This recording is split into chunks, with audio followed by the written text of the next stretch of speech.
आप डुबकी लगाइए, लेकिन आपने वैचारिकता का बिल्कुल विनाश कर दिया है, खात्मा कर दिया है।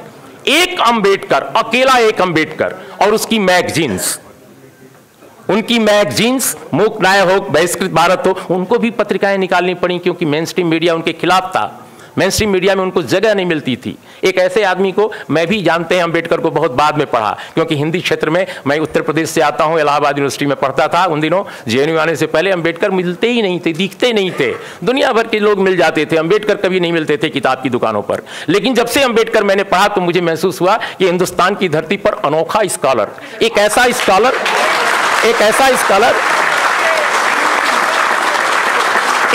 स्कॉलर जिसके पास जितने इस देश के इंटेलेक्चुअल्स हैं, आजादी की लड़ाई के, हम सबको सैल्यूट करते हैं, लेकिन वैसा इंटेलेक्चुअल एक, मतलब जिसके पास इतना बड़ा विचार दर्शन है। हम तो पहले समझते थे, बहुत सारे लोगों ने समझा रखा था कि वो दलितों के आइकन हैं, वो संविधान बनाने वाले एक व्यक्ति हैं, वकील हैं।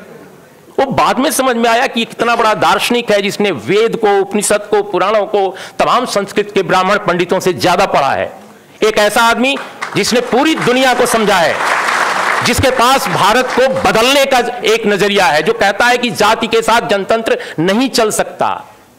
और उस अंबेडकर को लोगों ने जातियों का नेता बना दिया, जाति का देवता बना दिया। वो अंबेडकर कहते हैं कि जातियों के साथ समाज में, हमारे देश में यह जनतंत्र नहीं कायम रह सकता। एफर्मेटिव एक्शन उस अंबेडकर की देन है अपने देश में।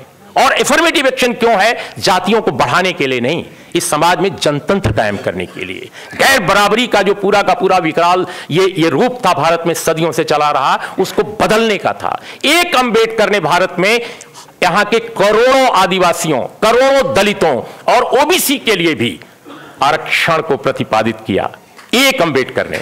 आज उसी अंबेडकर के कारण इतने दलित नेता, इतने पिछड़े नेता, इतने आदिवासी नेता हैं। अब सबके रहते हुए आरक्षण लुट गया। इन सबके रहते हुए आरक्षण खत्म। एक अंबेडकर ने लाया आरक्षण। सारे नेताओं ने, जो अंबेडकर के भक्त कहते हैं, किसी को कभी मंडल के भक्त कहते हैं, उनके रहते हुए लूट लिया गया आरक्षण को। ये आज के भारत का दर्शन है।